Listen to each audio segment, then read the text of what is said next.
Hello विद्यार्थियों, आप सभी को मेरा नमस्कार। आप सभी का मोस्ट वेलकम आपके अपने यूट्यूब चैनल आर्ट गंगा में। विद्यार्थियों, ये उड़ीसा टीजीटी का पेपर है जो कि 10 जून 2024 को हुआ है। अभी ये नया पेपर है और अभी परीक्षा 10 जून को हुई थी। उसी पेपर को हम लोग इस क्लास में सॉल्व करेंगे। आप हमारे साथ सॉल्व करें।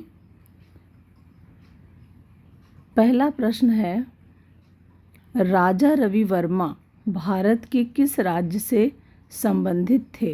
तो राजा रवि वर्मा भारत के किस राज्य से संबंधित थे?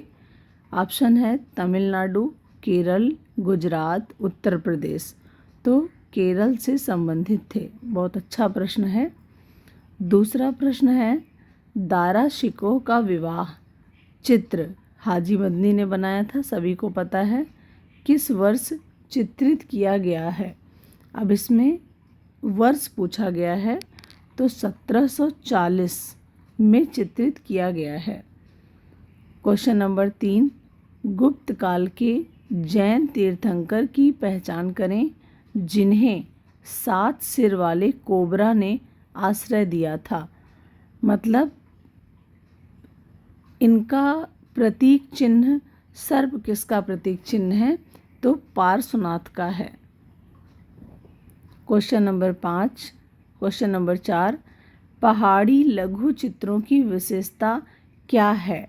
काव्यात्मक रूप, निर्भीकता, मजबूती, भव्यता। तो काव्यात्मक रूप पहाड़ी की विशेषता है। राग हिंडोला या इसी को बोलते हैं हिंदूला, राग हिंदूला पेंटिंग किस दक्कनी स्कूल से संबंधित है? तो ये अहमदनगर से संबंधित है।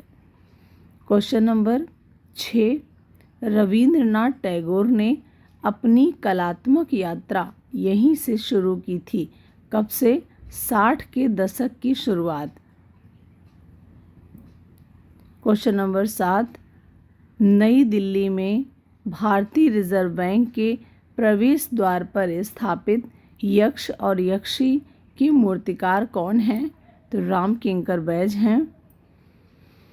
चित्रकार ज्योति भट्ट द्वारा प्रयुक्त रचनात्मकता का दूसरा रूप क्या था?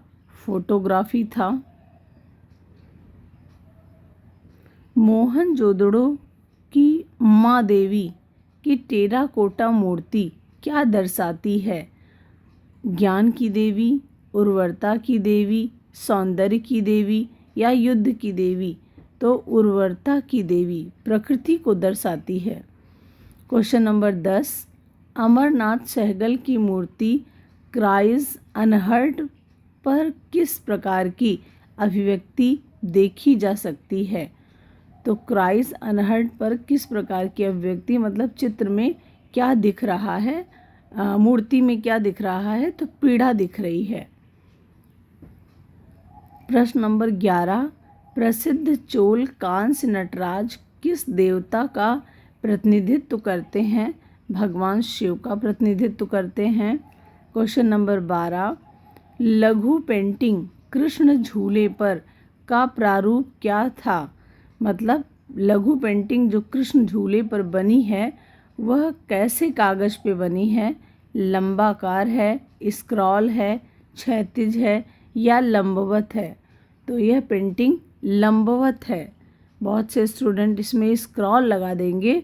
स्क्रॉल पेंटिंग हर जगह नहीं बनी है। क्वेश्चन नंबर 13 देखिएगा, अजंता की गुफाओं में कितने चैत्य और विहार हैं? 5 चैत्य और 25 विहार हैं। प्रिंट मेकिंग में कृष्णा रेड्डी का क्या योगदान था? इसका मतलब है कि प्रिंट मेकिंग में कृष्णा रेड्डी का किस विधि से संबंध है? तो श्यानता, विस्कोसिटी से संबंध है। क्वेश्चन नंबर 15 देखिए, भारत में हाल ही में खोजे गए हड़प्पा स्थल की पहचान करें। तो हाल ही में खोजा गया हड़प्पा स्थल कौन सा है? राखी गढ़ी।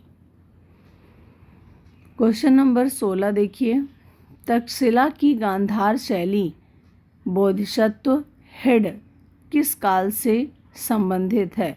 तो गांधार 2री शताब्दी की है। हड़प्पा का नरधड़ किससे मिलता जुलता है?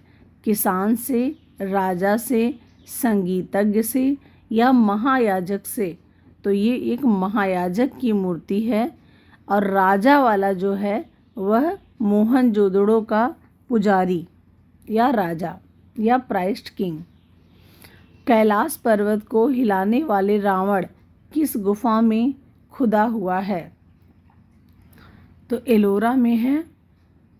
राजा अनिरुद्ध सिंह हाड़ा का चित्र किस चित्रकला शैली से संबंधित है? बूंदी से। क्वेश्चन नंबर 20, मोहनजोदड़ो के चित्रित मिट्टी के घड़ों पर किस रंग का प्रयोग किया गया था? तो मतलब सिंधु सभ्यता में किस रंग का प्रयोग किया गया है ये पूछा जा रहा है, काला। राग मेघ चित्र किस ऋतु का उल्लेख करता है? तो मेघ है तो वर्षा का उल्लेख करेगा। कृष्णा रेड्डी किस शहर में काम करते थे और रहते थे? दुबई, न्यूयॉर्क, टोक्यो और पेरिस। तो ये न्यूयॉर्क में रहते थे। शाहजहां द्वारा बनवाए गए ताजमहल का मुख्य वास्तुकार कौन था? तो मुख्य वास्तुकार उस्ताद अहमद लाहौरी था। क्वेश्चन नंबर 24 देखेंगे। एलिफेंटा गुफाओं में त्रिमूर्ति का निर्माण किस राजवंश के तहत किया गया था? तो एलिफेंटा में त्रिमूर्ति का निर्माण राष्ट्रकूट के सामंत शिलाहारों ने किया था। अब चूंकि यहाँ पे सामंत शिलाहार ऑप्शन नहीं है तो हम राष्ट्रकूट लगा देंगे। रज्मनामा किस कहानी पर आधारित है? तो रज्मनामा महाभारत पर आधारित है। अकबर ने इसका चित्रण करवाया है। अजंता की गुफा 26 में मार और विजय चित्रण का विषय क्या है? तो मार और विजय चित्रण का विषय मारा राक्षस नामक राक्षस पर बुद्ध की विजय। क्वेश्चन नंबर 27, 1904 में पहला राष्ट्रीय ध्वज किसने डिज़ाइन किया था? रवीन्द्रनाथ टैगोर ने, लोकमान्य तिलक ने, महात्मा गांधी ने या भगिनी निवेदिता ने? तो भगिनी निवेदिता ने किया था 1904 में। महाबलीपुरम में गंगा के अवतरण को कला के किस माध्यम के रूप में दर्शाया गया है? कांस्य मूर्तियाँ हैं ये, भित्ति चित्र है या गुफा चित्रकारी है या चट्टानों को काटकर राहत कार्य है? मतलब बड़ा अच्छा देखिए यहाँ पर भित्ति चित्र भी दे रखा है और चट्टानों को काटकर राहत कार्य भी दे रखा है। तो ये चट्टानों को काटने के लिए ज़्यादा फेमस है तो इसलिए चट्टानों को काटकर ये बनाए गए हैं। शंखो चौधरी को किस कलाकार के अधीन प्रशिक्षित किया गया था? शंखो चौधरी को मतलब शंखो चौधरी ने किससे प्रशिक्षण लिया था? राम किंकर बैच से। क्वेश्चन नंबर 30, निम्नलिखित में से कौन सा पहाड़ी लघु चित्रों का सबसे प्रारंभिक स्कूल है? तो पहाड़ी लघु चित्रों का जो सबसे प्रारंभिक स्कूल है वह गुलेर है, लेकिन ऑप्शन में है नहीं तो हम बसोहली को टिक कर लेंगे। निम्नलिखित में से कौन मुगल लघु चित्रों की एक महत्वपूर्ण विशेषता है? तो मुगल लघु चित्र में पोर्ट्रेट मुख्य विशेषता है। के लक्ष्मा गौड़ का print man, women and tree क्या दर्शाता है? समुद्र तटीय जीवन, पर्वतीय जीवन, शहरी जीवन या ग्राम्य जीवन? तो उनका ये चित्र मैन, वुमेन एंड ट्री ग्राम्य जीवन को दर्शाता है। क्वेश्चन नंबर 33, पाल पांडुलिपि चित्र किस आधार पर बनाए गए थे? तो ताड़ के पत्ते पर बनाया गया था। नंदलाल बोस द्वारा पार्थ सारथी को किस माध्यम में दर्शाया गया है? तो पार्थ सारथी इन्होंने वॉस में बनाया था। क्वेश्चन नंबर 35 देखिएगा। कोणार्क के सूर्य मंदिर में झांझ वादक का चित्रण किसका है? तो ये गंगा का है झांझ वादक का चित्रण। अब ऑप्शन ऐसा दिया है कि आप आंसर आराम से कर सकते हैं। चित्रकला का कौन सा विद्यालय मुगल शैली से अत्यधिक प्रभावित था? विद्यार्थियों, इसमें जो राइट आंसर होना चाहिए वह बीकानेर होना चाहिए, परंतु उड़ीसा के आयोग ने इसको माना है। अब जब दोनों दे देगा तो आप बीकानेर ज़्यादा अच्छा ऑप्शन रहेगा आपके आंसर के लिए। इसीलिए मुग़ल शैली का जो सबसे ज़्यादा प्रभाव पड़ा वह बीकानेर पर था, लेकिन उड़ीसा के पेपर में बूंदी माना गया है। प्राचीनतम इंडो इस्लामिक स्थापत्य अवशेष किसके राजवंश हैं? प्राचीनतम इंडो इस्लामिक स्थापत्य अवशेष किसके हैं राजवंश? तो ये घुरिड राजवंश का है।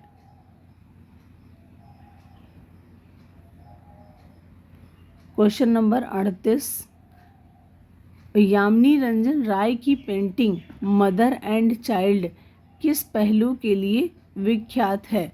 तो इनकी विशेषता थी बोल्ड लाइन, तो बोल्ड लाइन के लिए विख्यात है। कौन सा चित्रकार महिषासुरमर्दिनी चित्रांकन के लिए प्रसिद्ध था? तो महिषासुरमर्दिनी बनाया तैयब मेहता ने। क्वेश्चन नंबर 40, किस धातु के लिए ठोस और खोखली ढलाई विधि का उपयोग किया गया था? तो ठोस और खोखली दोनों के लिए प्रयोग किया गया था कांसे को। राम किंकर बैच की मूर्ति संथाल परिवार के लिए किस सामग्री का उपयोग किया गया है? सीमेंट और लेटराइट मोर्टार का प्रयोग किया गया है। क्वेश्चन नंबर 42, कलाकार जी.आर. संतोष भारत के किस राज्य या केंद्र शासित प्रदेश से थे? तो जम्मू कश्मीर से थे। ट्रम्प ऑफ लेबर कहाँ स्थापित है? तो ये पहले आप लगाइएगा मरीना बीच चेन्नई, ना रहे तब नगवा पर जाइएगा। क्वेश्चन नंबर 44 देखिए, गगनेन्द्र नाथ टैगोर ने अपने पेंटिंग जादूगर किस आधार पर बनाया है? तो गगनेन्द्र नाथ टैगोर ने जादूगर या और भी पेंटिंगें सब कागज़ पर बनाई हैं। बीजापुर का गोल गुंबज किसका मकबरा है? बहुत अच्छा प्रश्न है, रिपीटेड है। तो ये आदिल शाह का मकबरा है।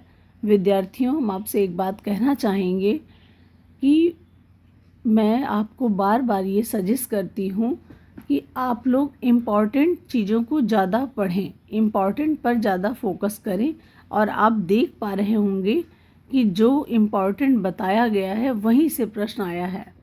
हूबहू प्रश्नों के कलेक्शन हैं, और ये सब कुछ आपको मेरी किताब में, मेरे प्रैक्टिस सेट में मिल जाएंगे। विद्यार्थियों, मेरा प्रैक्टिस सेट बहुत जल्दी आने वाला है। ये सारे पेपर्स भी उसमें इंक्लूड हैं, तो इतना अच्छा प्रैक्टिस सेट कहीं अभी तक बना नहीं है। आप यकीन मानिए, ये किसी की नकल नहीं है, ये किसी का चुराया मैटर नहीं है, ये मेरा खुद का अनुभव और मेरी खुद की मेहनत है। विद्यार्थियों, जो मैंने परीक्षा के समय अपने लिए पढ़ाई की वही मैंने आपको परोसा, वही मैंने आपको पढ़ाया, और जिस तरीके से, जिस विधि से, जिस टारगेट से मैंने पढ़ाई की वही टारगेट आपको क्लास में भी करती हूँ, उसी पर फोकस करती हूँ, वही पढ़ाती हूँ। अगर आपने बहुत से चीज़ों को ध्यान से सुना और समझा और उन्हीं टॉपिक पर काम किया तो निश्चित रूप से आपको सफलता ज़रूर मिलेगी। क्वेश्चन नंबर 46, धनराज भगत की मूर्ति स्टैंडिंग वुमन किस सामग्री में बनी है? तो स्टैंडिंग वुमन हो या और भी मूर्तियाँ, धनराज भगत ने ज़्यादातर जो काम किया है वह कांसे में ही किया है।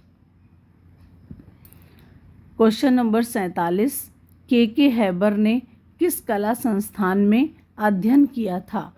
तो के हैबर ने किस कला संस्थान में अध्ययन किया है? ये प्रश्न रिपीटेड भी है और बार बार आपको हम बताते भी हैं कि लगभग चित्रकार जो है गवर्नमेंट कॉलेज ऑफ आर्ट से पढ़े हैं, इसलिए ये इम्पॉर्टेंट बनेंगे। Sir J school of art से इन्होंने शिक्षा ली है। किस कलाकार ने जर्नीज एंड बनाया है? मतलब अंतिम यात्रा अवनींद्रनाथ टैगोर का है। अंतिम यात्रा बहुत अच्छा प्रश्न है, यहाँ से प्रश्न इस बार ज़रूर आएगा, तो विद्यार्थियों इसको ज़रूर अच्छे से लर्न करिएगा। क्वेश्चन नंबर 49, निम्नलिखित में से किस कलाकार ने भारतीय संविधान की मूल पांडुलिपि को चित्रित किया है? नंदलाल बोस ने चित्रित किया, 22 इसके चित्र बनाए इन्होंने। क्वेश्चन नंबर 50, तैयब मेहता की चित्रित रचनाओं की प्रमुख विशेषता क्या है? तो तैयब मेहता ने जो भी चित्र बनाए हैं उनकी विशेषता विकर्ण आकार है। विद्यार्थियों, उड़ीसा की परीक्षा में 100 प्रश्न आए हैं।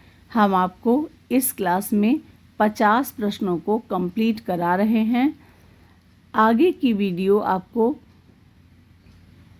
नेक्स्ट डे ज़रूर मिल जाएगी। आप आर्ट गंगा के साथ बने रहें, हमारे चैनल से जुड़े रहें और यहाँ जो भी पढ़ाया जा रहा है आपको सॉलिड पढ़ाया जा रहा है और बहुत ही सही कंटेंट के साथ पढ़ाया जा रहा है। फालतू की चीज़ें ना मैंने पढ़ी और ना मैं पढ़ाती हूँ। और विद्यार्थियों एक बात, क्लासेस चल रही हैं, ऑनलाइन क्लासेस हैं, ऑफलाइन क्लासेस हैं, टेस्ट सीरीज़ चल रहा है, आप ज़रूर ज्वाइन करें। परीक्षा बहुत जल्द आपकी हो जाएगी। अभी आपके पास समय है और किताबें भी हैं हमारे पास, हमारी लिखी हुई।